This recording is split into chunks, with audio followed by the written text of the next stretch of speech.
Hello racing fans, the 2026 season is coming up on us fast, so you know what that means, another 30-something needs to talk about motorsports. There are a lot of questions before us. Will Ferrari stop? Who has the biggest engine? Why is Lance Stroll? But the most important question to answer before it all kicks off, what is Formula One Academy? Formula One is a racing series that has been going on since time, and it has been dominated by men for its entire life. Big shouts to Maria Teresa de Filippis, Lila Lombardi, Davina Gallica, Desiree Wilson and Giovanna Ramatti, by the way.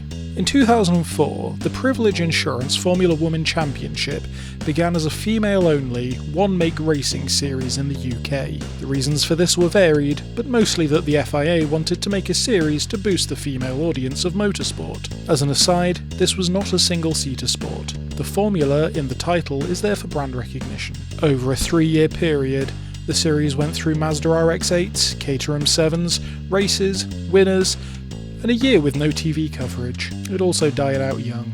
Until, in 2020, it was announced that Formula Woman would be back the following year.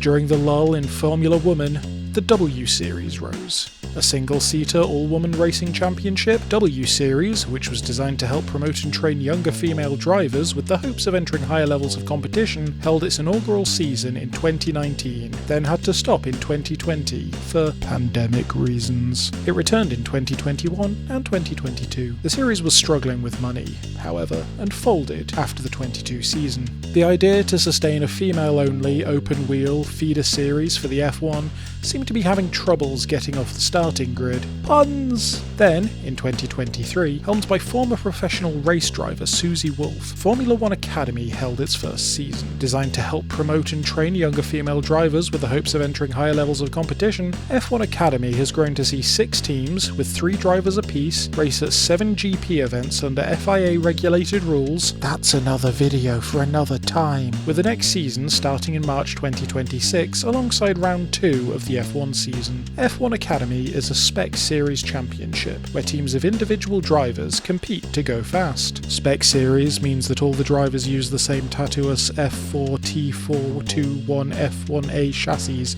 with Pirelli tyres and Autotecnica Motori engines. So who are the teams? In 2023, which was rather controversially not broadcast, Campos Racing, MP Motorsport, Art Grand Prix, Rodin Carlin and Prema Racing sent 15 women to the grid, supporting a bunch of different events around the world. Marta Garcia was the first champion of the series. 2024 saw the same teams return, but now F1 teams sponsored 10 of the 15 regular cars. Alpine, Red Bull, Racing Bulls, Haas, Sauber, McLaren, Williams, Aston Martin, Mercedes and Ferrari. F1 Academy was also the support race for F1 only this season, joining the events in Jeddah, Miami, Barcelona, Zandvoort, Singapore, Lusail and Abu Dhabi. A number of drivers came back for the 23 season and raced alongside new drivers, and, new for this year, wildcard entries that would take part in a single race. The champion was Abby Pulling, who scored a mind-blowing 14 podiums. There were 7 rounds with 2 races each. You may wonder where Marta Garcia was at this time. Drivers are only allowed to spend 2 years in the series, with some exceptions that were introduced later, and they had to graduate if they won. So Marta Garcia was off being a badass champion in a regional formula series. As a side note, Prema won the team championship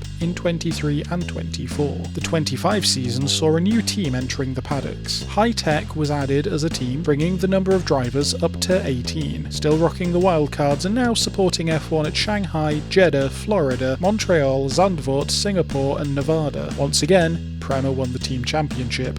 They are unbeatable, it seems. Some wildcard entries from the 24 season were moved up to full-time drivers, which is always nice to see. The driver champion was returning driver Dorian Pan, marginally beating Maya Verg, which brings us up to today. The F1 Academy series has been seen by some as frivolous or unnecessary, but personally it seems like the series is giving a wonderful platform to drivers who may be overlooked by the boys club. Some amazing talent has been uncovered in the series, and it's getting more and more followers every year. But how do you watch it? Maybe this video has wet your whistle and you want to check it out. out. Rather wonderfully, they stream all of the races on their YouTube channel, and they keep the VODs up, so you can go and watch through all of the 24 and 25 season to get caught up. For personal thoughts, F1 can be a drag to watch. Please stop booing. The racing can be a bit predictable, based on the teams that can afford the new technology and development, and they go on a long time. F1 Academy, conversely, relies on skill rather than money for R&D, and allows young and hungry drivers to start on the same page and have to fall back on strategy and intuition. The team aspect is more of a support role than a team